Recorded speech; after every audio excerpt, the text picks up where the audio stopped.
All right, hello everyone. Here we are back for another tournament here. This is for the Voyager tournament. It is going to be for the Masters Division hole number 1. Now, I have not got the time to look over any posts that anybody may have made, especially in the lob community. Not very many people even play Masters, so I feel like I'm kind of on my own a lot of times for this. And, not to mention, I really just don't always have as much time, especially going from guide to guide to guide, to be kind of looking over the forums. So today we're going to focus on, for the most part, just ring adjustments and, trial and error. We'll just mess around with some things, see if it works. Hopefully I can get my correction somewhat dialed in, but I'll also have to come to the holes pretty unprepared. So, I will do the best that I can in the upcoming days, Tuesday and Wednesday, to get revisions for you guys. But for the meantime here, we're just going to kind of wing this. And let me just show you, in case you guys have the Golf Clash notebook application here, there is a new update that's been pushed. It is 0.1.22, and you'll see that I have this lovely grid. You may or may not be able to actually see the actual color that I have, but you'll see this nice array of colors that I can just kind of tweak and adjust to whatever I want. I've been kind of playing around with it and just making it kind of all different colors, just for fun. So you may or may not see it. There's a recording glitch that I have. But whatever you see that actually shows up in that color swatch, if you can't actually see, that is the color that I'm actually seeing on my screen for my grid. So plenty to choose from.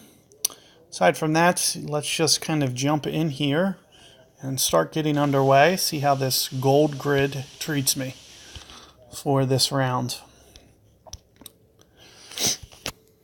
So here you can see Master. We're going to jump right in. I'm probably going to make sure that I forfeit this very first hole so we can eliminate this wait time in between matches. So you'll see, especially early on, Masters is the worst for this, where it just spins for an hour. It's one of the least things that I like. Just very painfully but one of the things that you can do to avoid a lot of that wait time is you can forfeit the first hole, and then once you're in the replay, they kind of bypass all that and they'll give you a replay in 4 or 5 seconds. So it does speed up these Monday, Tuesday rounds. Ooh, that is not at all what I was expecting. I was kind of expecting to hit a home run drive. They've really been, this is kind of one of the more annoying things about the way that they've been doing these guides is, you have all these globes, right? And all these snow globes and berserkers. Well, the usage for them in the tournaments is just getting almost null at this point. And that's one of the most frustrating things. It's one of the biggest reasons that I've been kind of, pushing, asking for them to do, set it like this for the opening or for the qualifiers, and then for the opening round, give them a mega tailwind towards the hole and make them actually, do adjustments on the fly for a one-time round, as opposed to, having a fixed wind throughout the wind. And as you can see, we'll never be able to use the balls that we've, purchased in the tournaments, which can be a little bit frustrating. So what you're going to see me do here, I'm going to use maybe about a POC 5 spin. So this is something that you could definitely do with an POC 5. I'm not going to use my app for this. I'm just going to kind of go into a little bit of power here. You can see maybe right around here. What I was striving for there power-wise was about 1 per ring, which in terms of this shot here, let's just take a look here.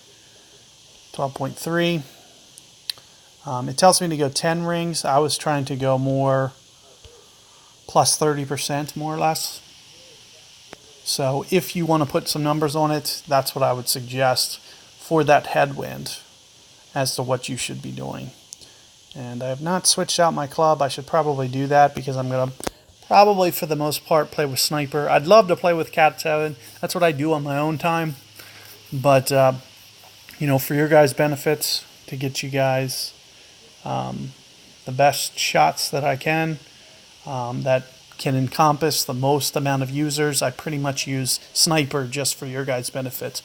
But, you know, me personally, I'd rather use Hammerhead and Cataclysm as drivers, but I always, you know, forego doing that for your guys' benefit. So let's take a look here. You know, one thing that, you know, you do want to be a little careful of, especially into headwinds like this, I'm going to use a plus 10% modifier, and I do expect to wind up right around there. So I am going to set up kind of similarly to this, and then I'm also going to offset the guide, you know, maybe 1 grid or so, and you can see that this is going to be close to a 13 ring adjustment, factoring in wind effect and all that good stuff. Just make sure that you can somewhat get that needle straightened up. And I'm going to do an extra 3 rings. We're going to try right around 13 rings here, just see how this goes for an initial trial. Now, what I'm basically doing here, it looks pretty good. Looks pretty good. It looks like I offset my guide just slightly too much, but the ring adjustment definitely looked good because when you see the hops from that ball guide compression, it did come in very, very nice. So for a good first attempt, that's not too bad. And just keep in mind that I did use a plus 10%. It was less to do with the elevation because it's not really downhill. It just has to do with, I know this is into the wind, and the wind effect doesn't exactly work on a linear scale. So I'm just kind of adding a little bit of extra boost for my ring adjustment because I know that 1.1,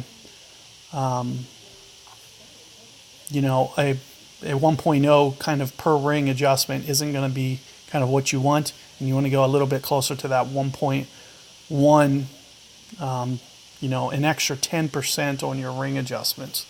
But like I mentioned, you know, we're going to forfeit out this first hole and get right on the fast track to playing replays to kind of save some time down the road.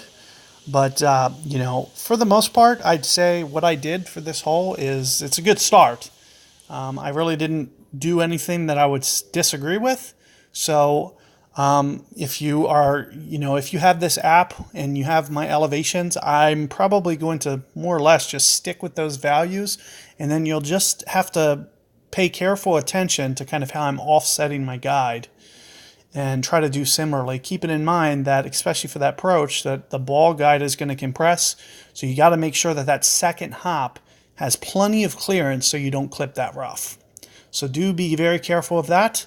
In any regard, you know, let me know how this hole is working out for you guys, and I'll catch you guys for hole 2 and some revisions coming up further down through the week. So good luck, and catch you guys later.